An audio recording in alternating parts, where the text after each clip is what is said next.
begin with a word of prayer.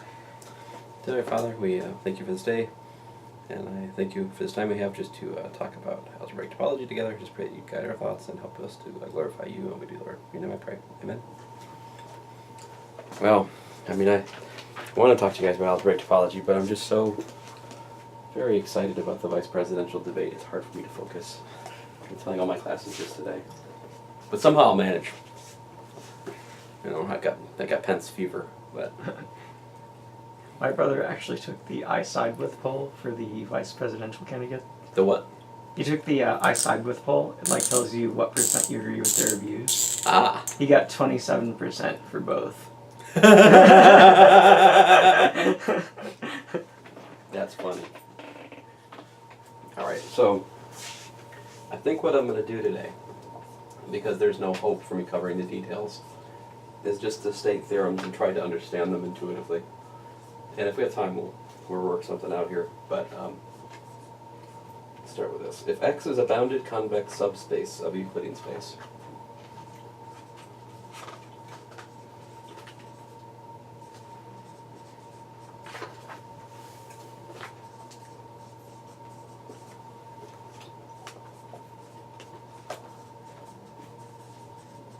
if X is a bounded convex subspace of a Euclidean space, then the nth homology group of X is equal to 0 for all n greater than or equal to 1. In particular, I would say, for example,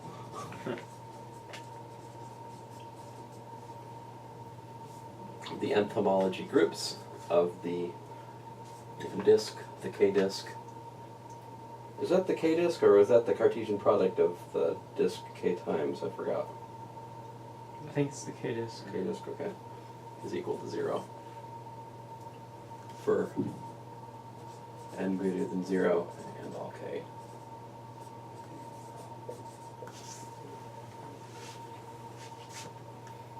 Remarks. 1. If X is not empty, then theorem 4.14 shows that the zeroth homology group of X is Z.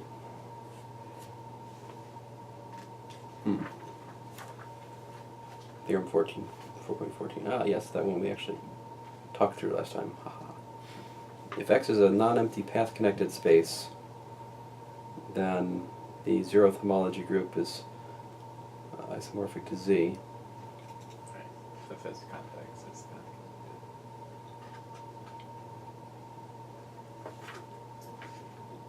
non-empty. Oh, is that just because you can keep... Well, why is it isomorphic to Z? Why Z? Man.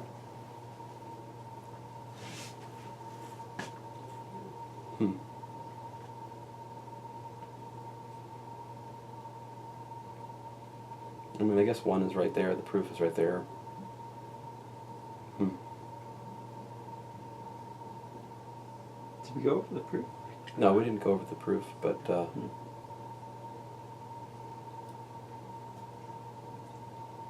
he shows that this map theta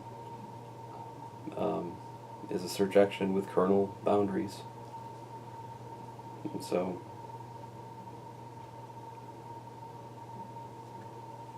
I'm more just intuition. Like I understand why. Well, maybe I don't understand what does the zeroth homology group mean? What's H naught X mean? Doesn't its rank kind of tell us how many path components it has? Right. Oh, okay, very good. Then that makes sense to me. So the rank of, and the rank is so. And the thing I'm getting confused because I'm forgetting the distinction between like rank and cardinality, right? Yeah, I was thinking about winding number, you know. Yeah. And that's not the relevant thing to think about. So H naught is Z. The rank of H naught being rank of Z is 1. There's one path component. If it's path connected, of course, H naught being Z makes perfect sense. Although, granted, we did not cover the proof in detail. Okay, so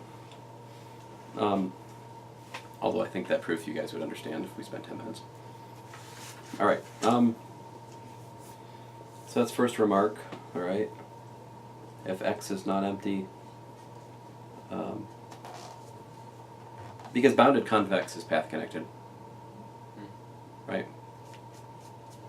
So, 2, this theorem will be used to prove a stronger result, corollary 4.25, which replaces convex subspace of Euclidean space by contractible space. All right.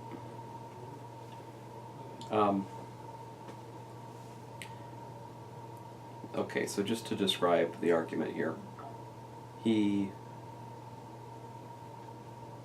says he starts with an n simplex and he builds a cone, all right, over the n simplex with vertex b, and so he gives an explicit formula for it, right? He defines the n plus 1 simplex b dot delta, b dot sigma, which is allegedly, what he calls the cone over sigma. And let's see here, I guess I can write that. So the cone over sigma, b dot sigma, which is a singular n plus 1 simplex, which means what? It's a mapping from the n plus 1 simplex into the space X. He defines that by this formula. B dot sigma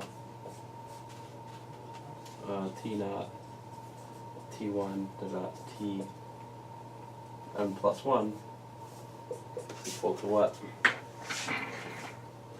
It's B if T naught is equal to 1, and it's T naught B plus 1 minus T naught times sigma, and sigma is a n simplex, right? So it takes n entries, well, n plus 1 entries, right? Wait a minute.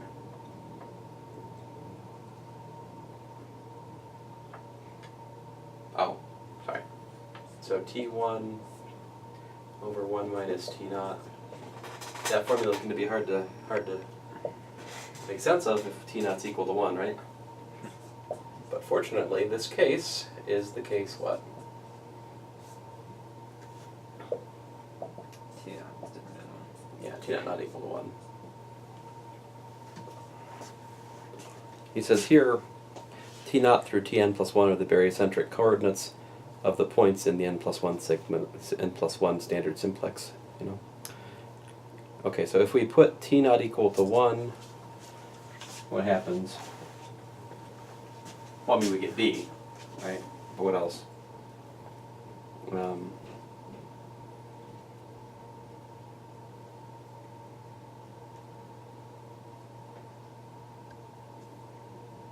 I guess that makes B sort of like the first vertex or something, right? Yeah. So is a picture of it something like this?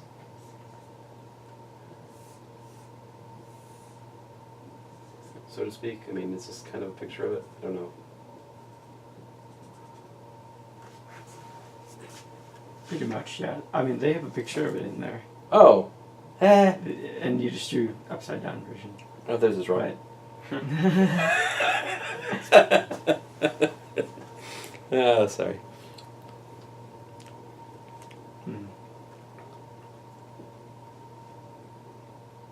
I'm fighting my urge to talk about the fact that I'm a Trump supporter, as you may not realize, but since I didn't talk about it, it's good. Kind of like how Trump doesn't talk about the personal issues of Hillary, rather than issues, all the time. It's good. All right, let's see here. Where was I? Oh, yes.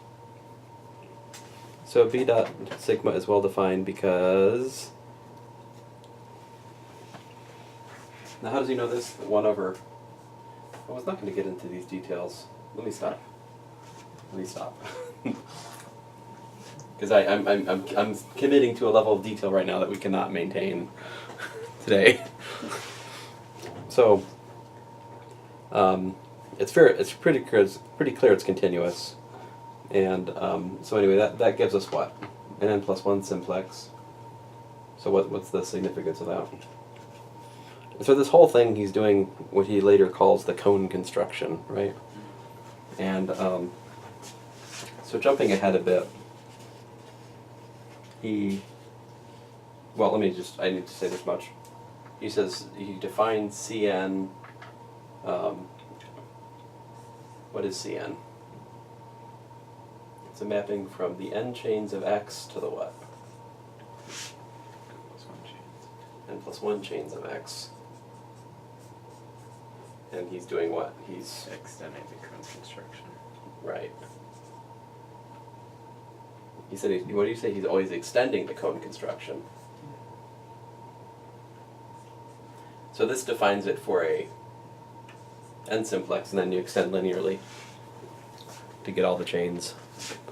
Since that's the building block there, as my linear algebra teacher would say, the building block. Sorry, it's kind of a... Now, is that map well defined though? What's that? Is that map well defined? Because it doesn't seem to me that that would always send n chains to n plus 1 chains, right? Because what if B was, like if you had a triangle, so a 2 simplex, and Yeah. point B was coplanar. Coplanar with it, yeah. Yeah. Well, they are called singular n chains. Right. Do But we it's have that- still possible, I mean, at least in some examples of spaces, like Euclidean space, that you could have, just a planar Euclidean triangle is still a singular 2 simplex. But, I mean, And this is a mapping from all singular n simplices on the space X.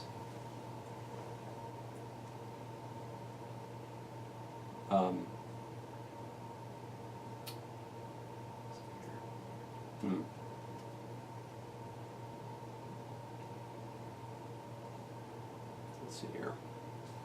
Well, he says B dot, I mean, in the paragraph above, he's got moreover B dot sigma is well defined because 1 over 1 minus T naught, sum I equals 1 n plus 1 T sub I is equal to 1.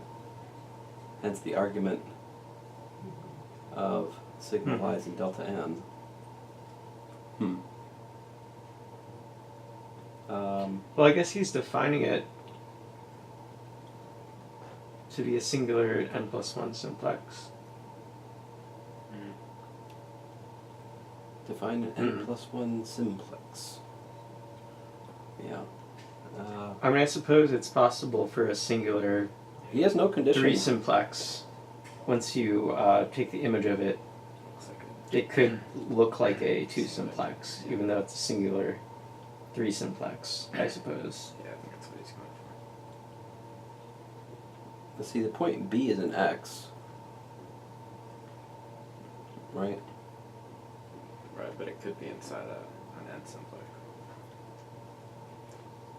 I mean, the Zero. delta n plus 1, right, that's in Euclidean space. I mean, that's like a tetrahedron sitting in boring Euclidean space, right? But the B is not a point in there.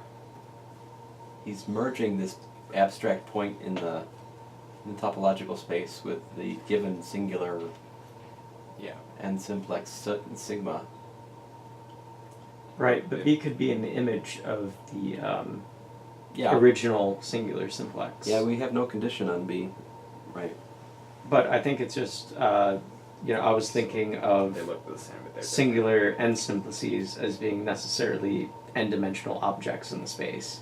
Yeah. But that doesn't have to be the case. No, I don't think so. They just have to be, it has to be continuous mappings from delta n plus 1 Right. into x. And I think that's part of why we call them singular n chains.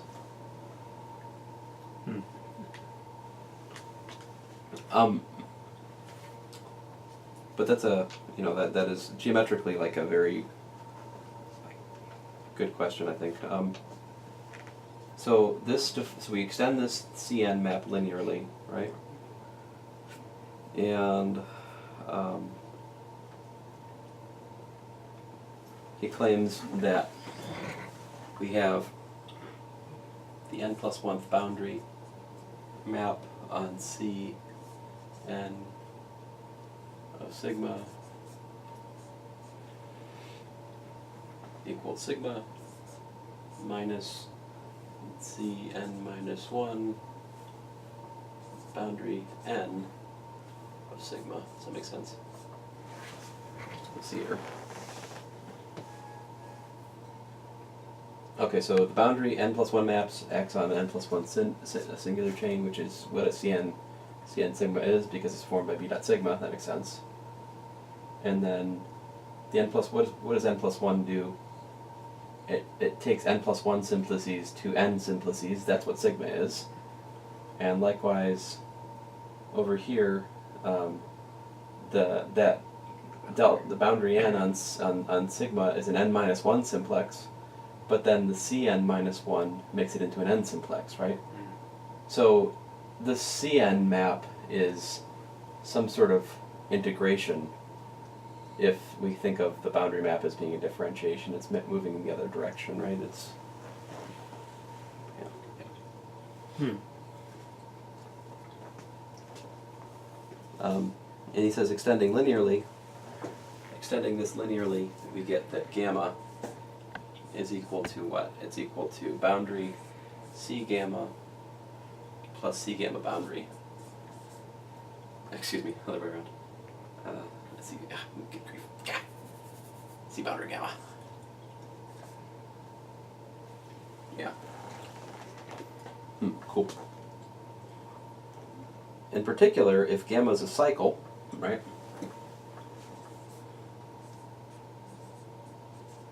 What's that mean? So if gamma is a cycle, that means that Boundary gamma is 0. boundary gamma is 0. So gamma is boundary of C gamma. In other words, gamma is itself a boundary.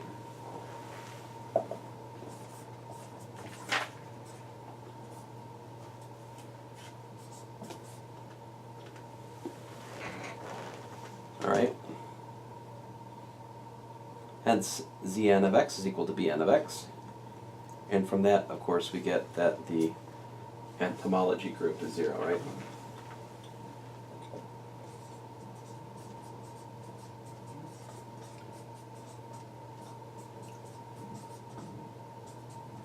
Because we divide everything away.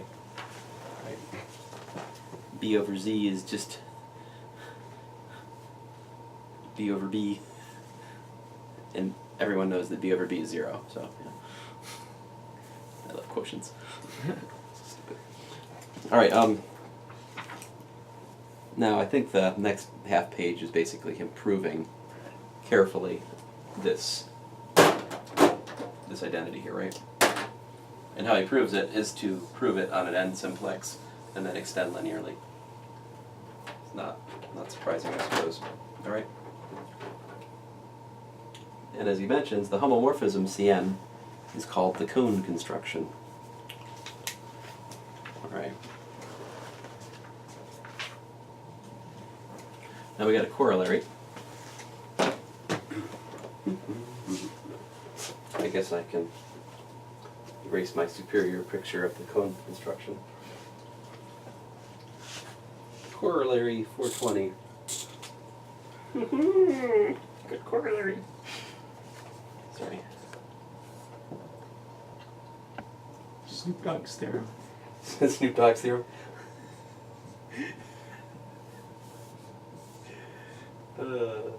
I told differential equations earlier that if I was a rapper, my rap name, of course, would be extraneous G, and then my tagline would be, "I'm not even in the solution set." So, I say this on occasion. You've probably heard me say it before. No, I don't think I have. Oh no. Yeah. All right. So let x be convex and let gamma be a what's this thing called? M chain? Mi sigma I, right? So a singular n chain in X.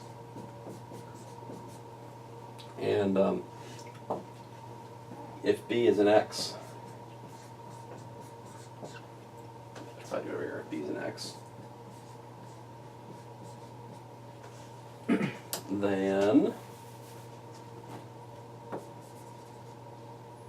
the boundary of the cone over B of gamma is equal to cases gamma minus b dot boundary gamma if n is greater than 0, and it is equal to the sum mi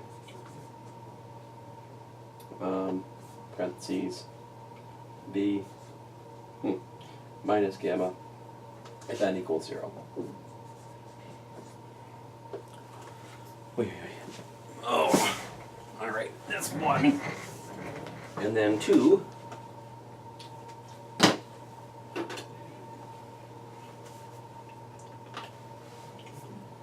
Two.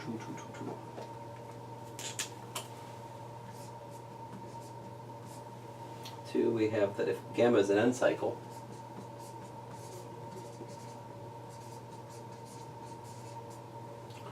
then in n is greater than 0, the boundary of b dot gamma is equal to the boundary of cn gamma, which is just equal to gamma again.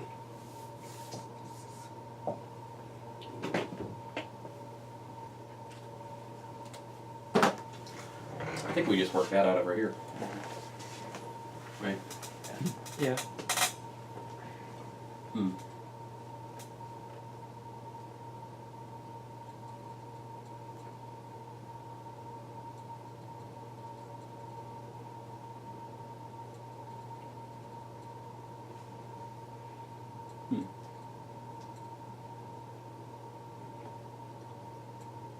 Interesting.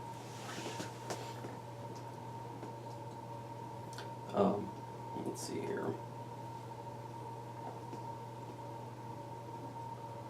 I guess the proof isn't that hard.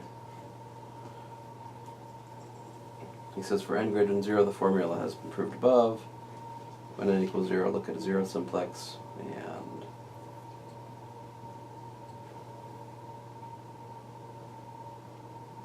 I'm gonna go on. There's no point in going into detail here if I haven't gone into detail on the other thing. All right, so lemma 4.21.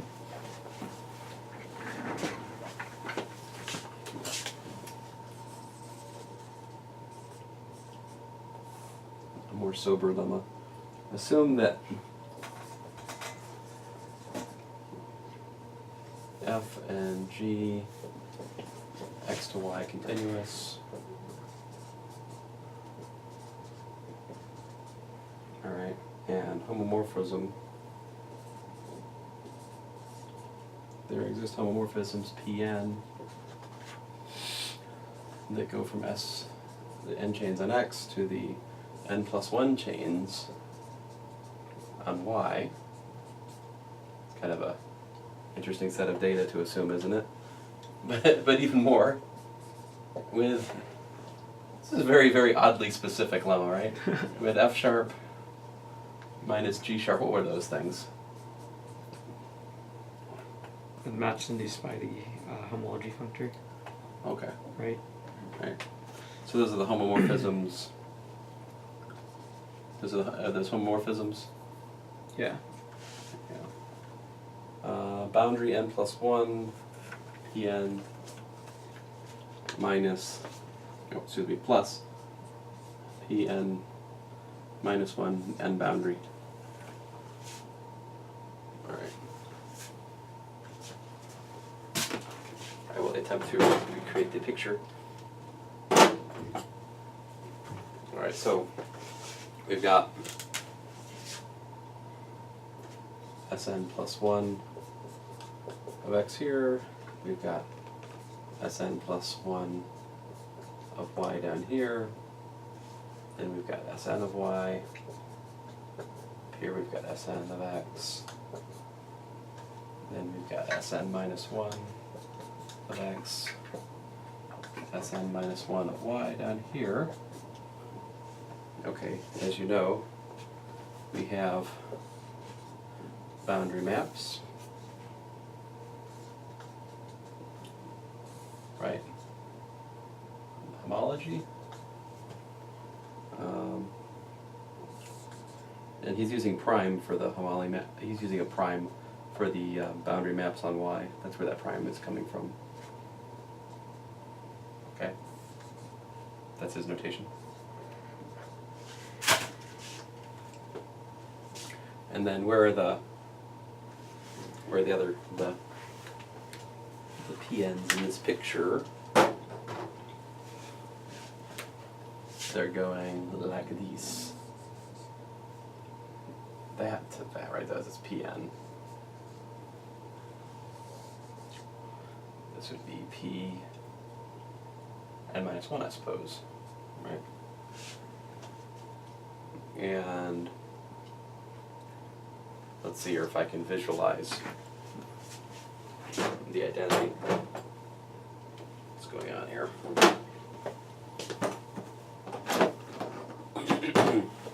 So this right here, we're starting with we're starting the journey with Pn, right? And then we're doing, so that's like this, right? That's excuse me, the ground. Stupid composition of maps. Boundary, it's almost enough to make me write compose, but it's not. I'll suffer some ambiguity in diagram chasing for the sake of not having ambiguity in every single formula I ever write. Oh, whatever, I guess. Whatever floats your boat. I need a different color. This one. And this guy over here, right, is we do boundary n, right? And then like that, right? So here we've got Pn minus 1, Pn. And then, so they don't quite commute, right? They don't quite commute because, well, actually, can I judge commuting there? I guess I can't.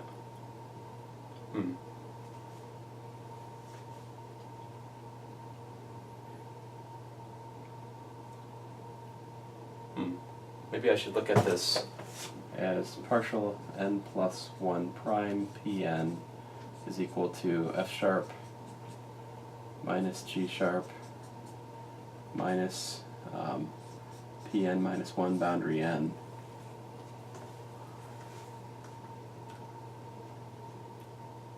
I'm not sure that's what we're going to look at. Huh.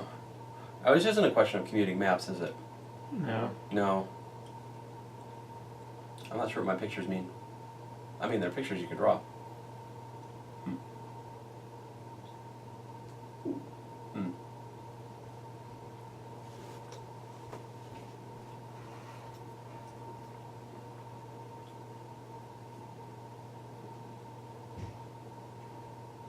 I mean, we're not told that these diagrams commute anyway, are we? So. Yeah, you're just adding them and then you get difference. Interesting. Oh, then what? This is all just data. What's the conclusion?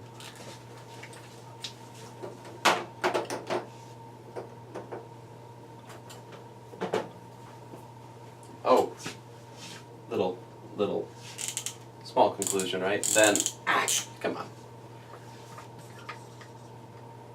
The Hn of f is equal to Hn of g. What's that mean? Those are not the homology groups, those are the what? Induced maps. Those are the induced maps. So the induced map of f matches the induced map of g. And, alright, so let's see here. It says look at F sharp minus G sharp acting on Z. And here we're assuming that HNF is taking Z plus the n boundary of X and it's mapping it to what? F sharp, right? The induced map. F sharp of Z plus the boundary of Y, right? All that was, right, was it was just you take the n simplex and compose it with F, right? Like it takes sigma to F compose with sigma. Is that right? So like sigma is an n simplex on x, so it's a mapping from the standard Euclidean simplex to x continuous map. And then if I take f composed with that, then I go from the standard simplex to x, and then f takes it from over to y, which gives us in total a simplex on y, and that's what this f sharp thing was. And then we extend linearly to get z, which is a chain.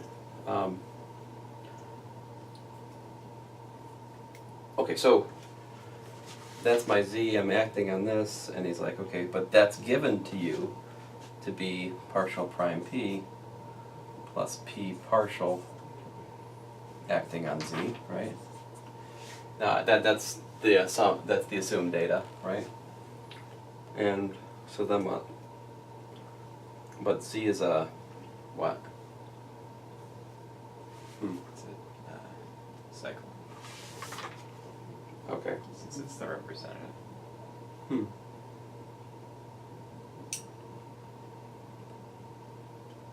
Oh, okay. We're assuming the boundary of z is 0. Yeah. Okay. Yeah, you're right. So that makes that go to 0, and we just get partial prime pz, right? But that's what?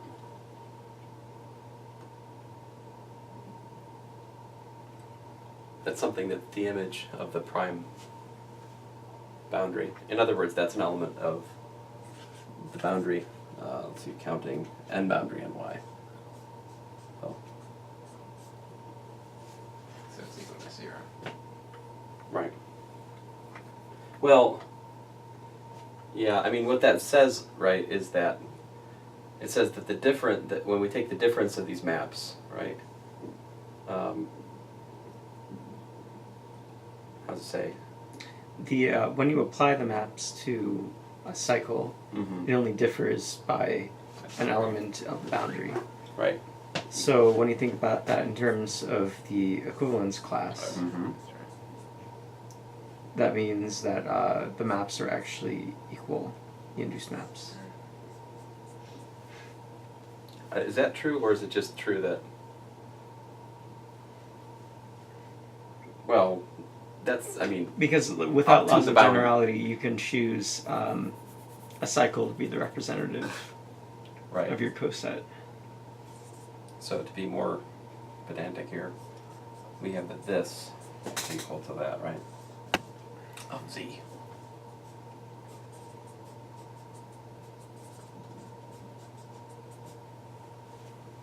Which is to say that HNF is equal to H NG, right?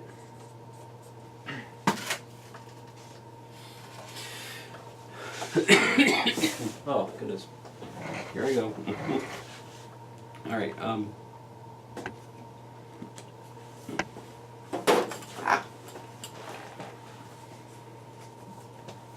What's up next here?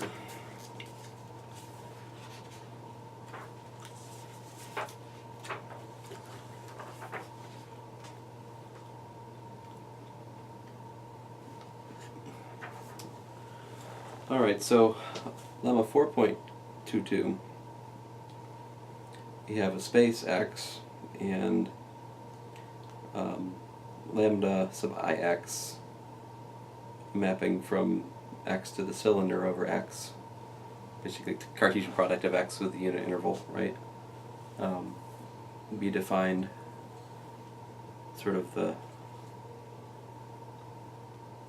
kind of a silly way. Huh. So I guess I equals to 0 in this map puts, you're looking at like x cross 0. I equals 1 gives you x cross 1. This is very reminiscent to the Poincare lemma construction I do in advanced, where you have a cylinder of spaces, and at the top you have the space, and at the bottom you have the space. You know, like.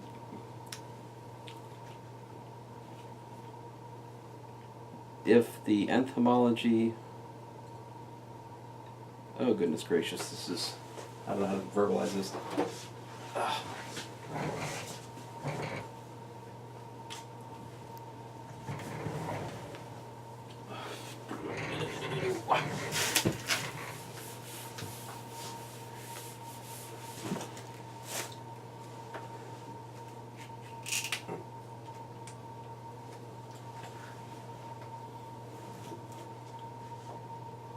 So it's lambda ix from x to the Cartesian product of x with the unit interval, lambda 0 of x equals x comma 0, lambda 1x equal to x comma 1, right? So basically like lambda 0 of x is equal to x 0, right? Lambda 1 of x is x with 1. So, I mean, it's kind of like you got a stack, right? Why did I make my x so complicated? What's wrong with me? Just erase the bottom part. So anyway, here's lambda 0, lambda 1 rather of x. And down here is like lambda 0 of x, so to speak, right? And this lambda x is some mapping from x to that thing. And the mapping, well, I just told you the mapping is, anyway, here's the thing. If you have the nth homology of lambda naught x, this is not homology, I'm sorry, this is the induced map, isn't it? Is equal to the nth induced map of lambda 1x. It's 3:00 p.m. So this is, should I read this, Nathan? H and x. Oh, how should you read it? I mean, these are mappings from, he's got that is equal to that, and then colon. Yeah, so they're mappings from homology groups to homology groups. Oh, okay.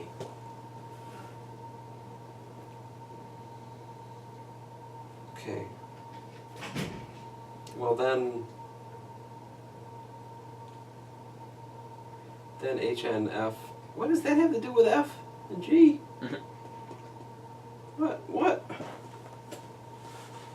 He makes it clear in the proof. Goodness gracious, he. Oh, so it's this is a package deal with the proof. Yeah. Okay. Because you end up using it for homotopy. So then HNF is equal to HNG whenever what? Whenever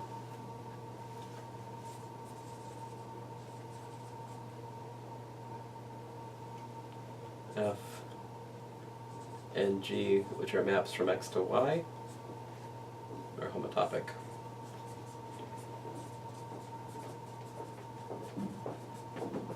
Sorry, Nathan.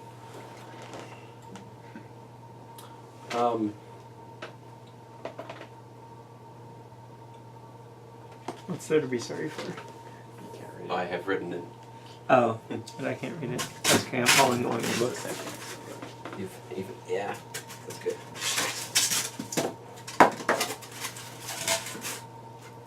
Yeah. Incidentally, trying to follow what we're doing right now without having a copy of Rotman open is pure foolishness. Just for the record. Right? I mean, even then it may still be foolishness. Let's see here. So, I have now worked myself into a corner. Properly. Let's see here. Let me just take a step backward. So he looks at F from the Cartesian product of X and I to Y, a homotopy. F homotopic to G. Then F is equal to... Oh! Okay, fine.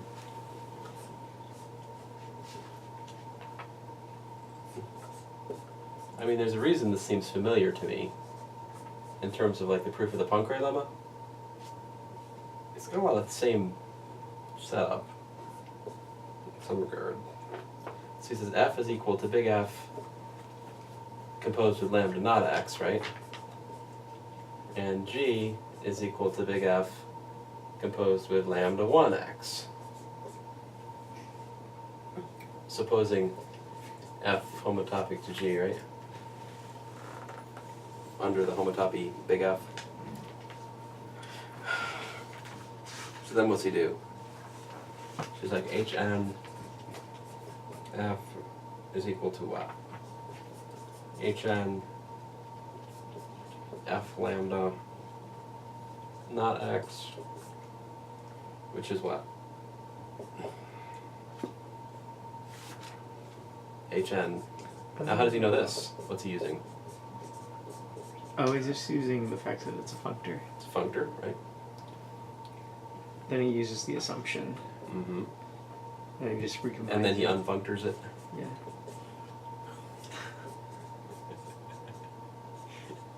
Sorry. That's giving me too much amusement. Hn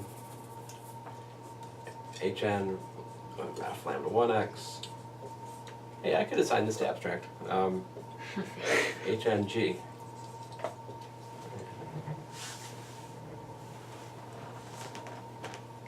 Talk about functors in abstract.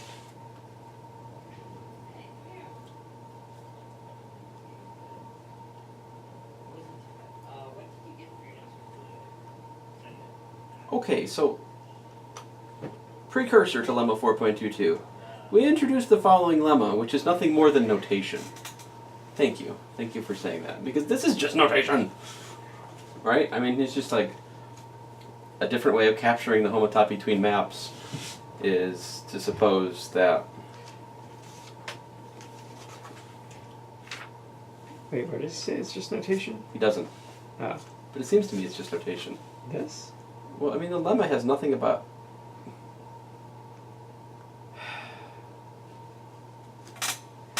What do the lambda maps have? The lambda maps have nothing to do whatsoever with F and with G, do they?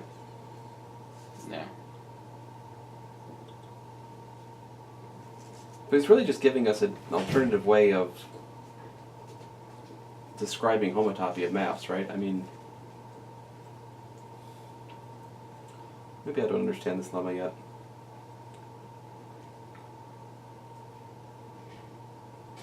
I know he needs this technology for the proof, which is upcoming.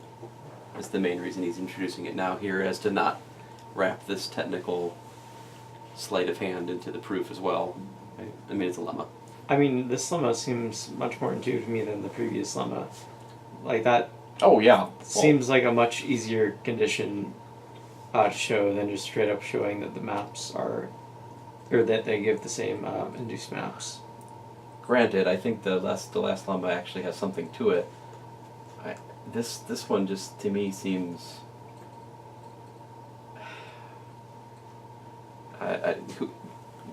Don't listen to me.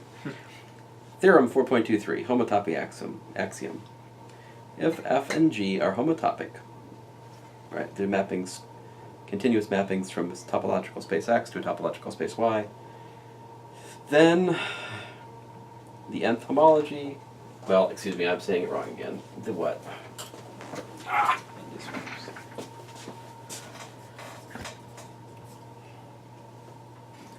4.23, homotopy axiom.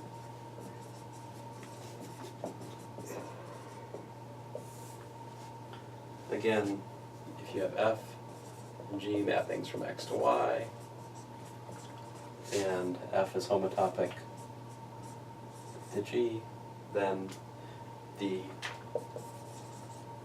induced mappings F and G agree. Right, so homotopic maps induce the same homomorphisms on the homology groups. Right. Now, the proof of this theorem is what, next to 2 pages?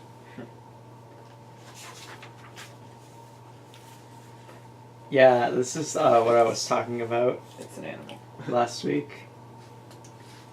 How the main proofs in this section are a bit more lengthy. Here, I'll run through it. By lemma 4.222, homomorphisms of places, spaces.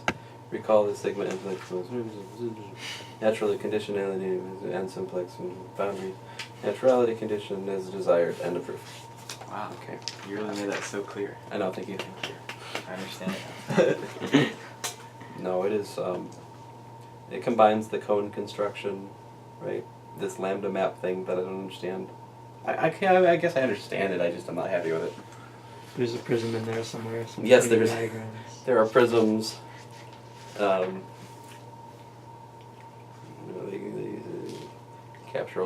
capture General Zod in here somewhere, and the rest of it.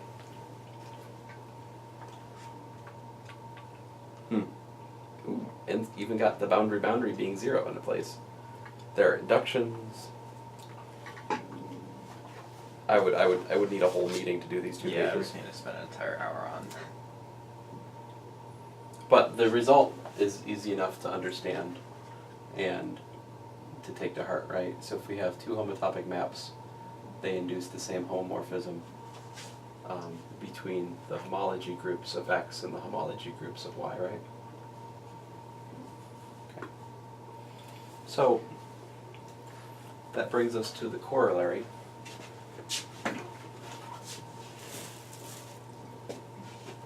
I probably could have done without a lemma or 2 in there. Sorry about that. Poor planning on my part. I should be a smarter kind of lazy.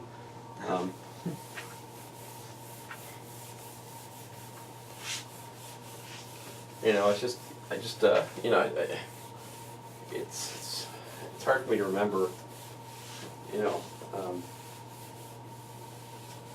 how to improve my teaching about algebraic topology because, there's so many notes I made to myself last time I taught it, and I don't know which I one. just don't remember them all. And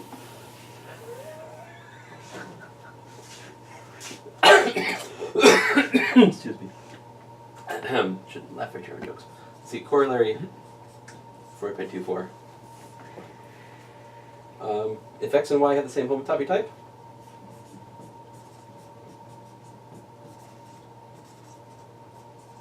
I guess we could say they're homotopic, right? Then the nth homology of X is isomorphic to the nth homology of Y for all n greater than 0. And the isomorphism is induced by any homotopy equivalence.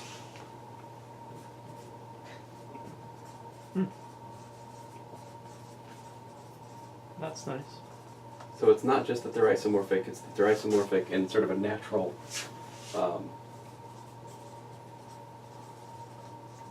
way, right? Doesn't that kind of like go into the proof of proving this pair? Of what? I don't know.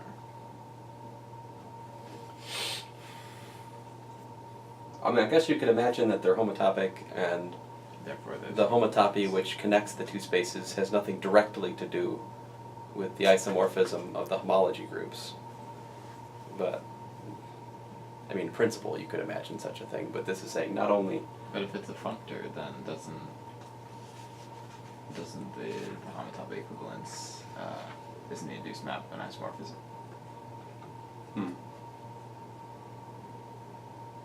But we're Yeah, I guess that's the argument. Yeah. Well, but okay, but it's not saying any homotopy map. It's any homotopy equivalence, so that makes sense. Right. That's what. Yeah. That was, yeah. Yes, that makes sense now. Yes, we now draw the usual consequence of the homotopy axiom. The homology functors induce functors in the homotopy category. So we may regard Hn as a functor H-top to abelian groups. What were we doing before? Just top. Oh, just now. Okay, Corollary 4.25, the main event.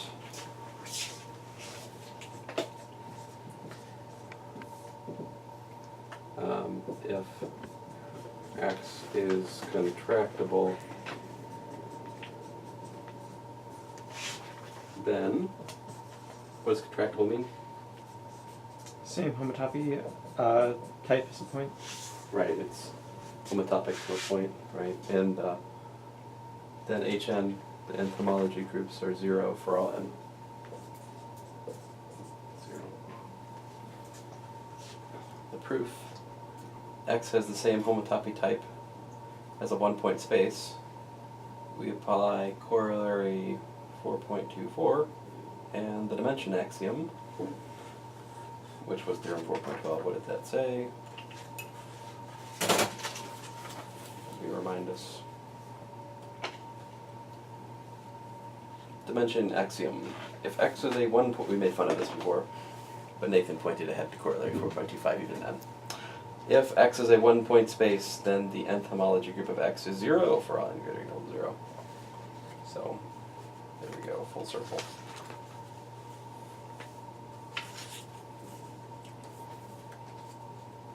All right.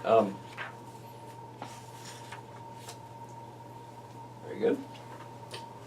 That brings us to the Hurwitz theorem. I don't know if I'm saying that right or not. But I think it's mostly this lemma, actually. Lemma 4.26. It says let eta go from the one simplex to the unit interval, be the homomorphism, be the what? Not homomorphism, but Homeomorphism. homeomorphism, yeah. And what is it? Here, I'll write it in a clumsier way than he does. It's eta of 1 minus t e naught plus te1 equals to t.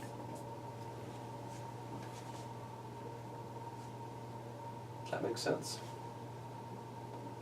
Well, that's certainly, I mean, this is the one simplex, right? It goes from e naught to e1, right? And those are the... You're essentially just returning the barycentric coordinates. And that's a point on it with, barycentric coordinate t, right? Yeah. T equals to 0 puts you at e naught, t equals 1 puts you at e1. Yeah, just like you said, it's the barycentric coordinate. And then what? So that's the homeomorphism that we're given. The lemma says there is a well-defined function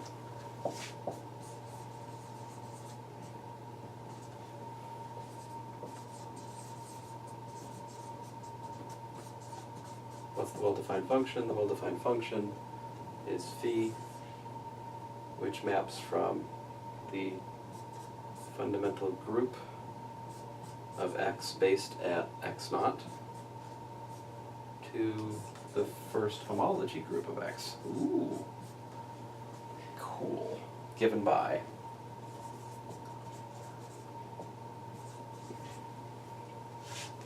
Like, is it so abhorrent to write phi of something equals something? Mm-hmm. Apparently. Here I'm doing it as he writes in here, f eta. Or in a more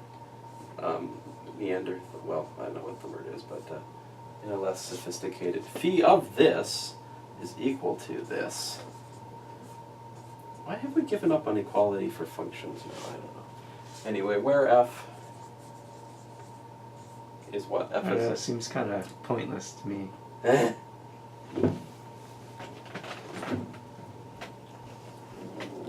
Get out! We went through this last week. Thought we were done.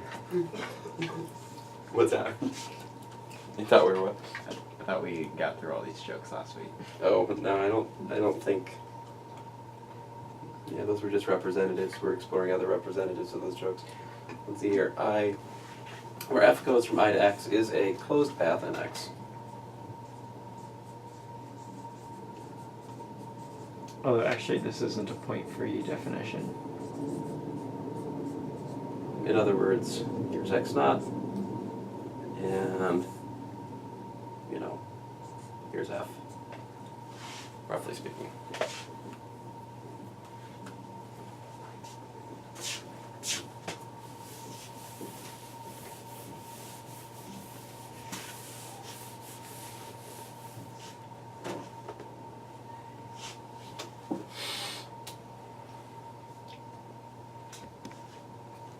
See if I can make sense of this one.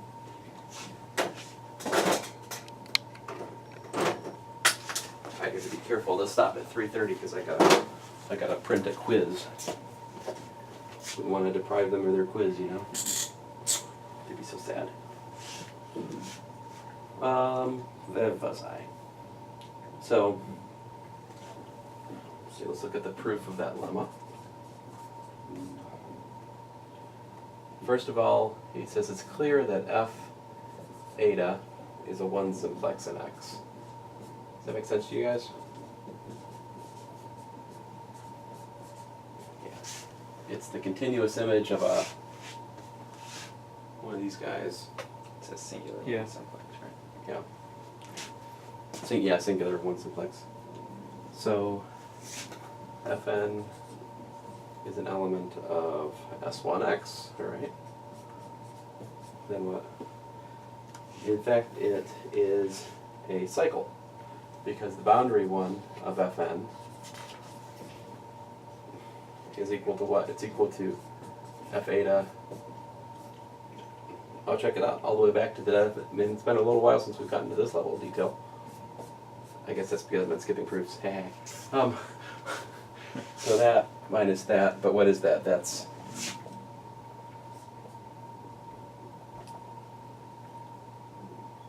eta if E1 is what?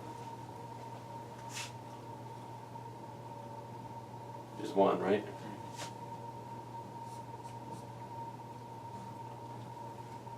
Isn't that f of 1 minus f of 0? Yeah. Yeah, okay. Oh, but it's a closed path. So this is f of 0 equal to f of 1 equal to x naught, right? So these are equal because it's a closed path. Alright, so therefore the homology class of f eta, right, is an element of H1X. Does that make sense?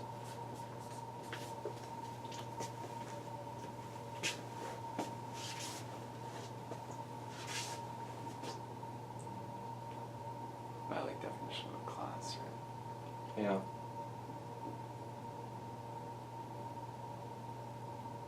I mean, does that have anything to do with the boundary being 0? Isn't the class of any one cycle in H1X? Am I missing something? I guess there, it's just kind of saying that f eta is not equal to 0. In the, like, or when you're, like, class of f eta is not just, like, the trivial class, or... But he's just shown the boundary. He's just shown that it's a cycle, right? Yeah. Yeah, I don't really know.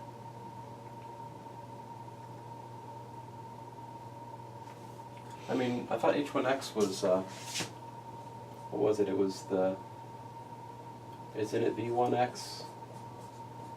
Mod Z1X? No? I think it's the other way around. Oh, okay. Oh, I'm an idiot. Oh, okay, then, yeah, I mean, then that is necessary, then. Fine.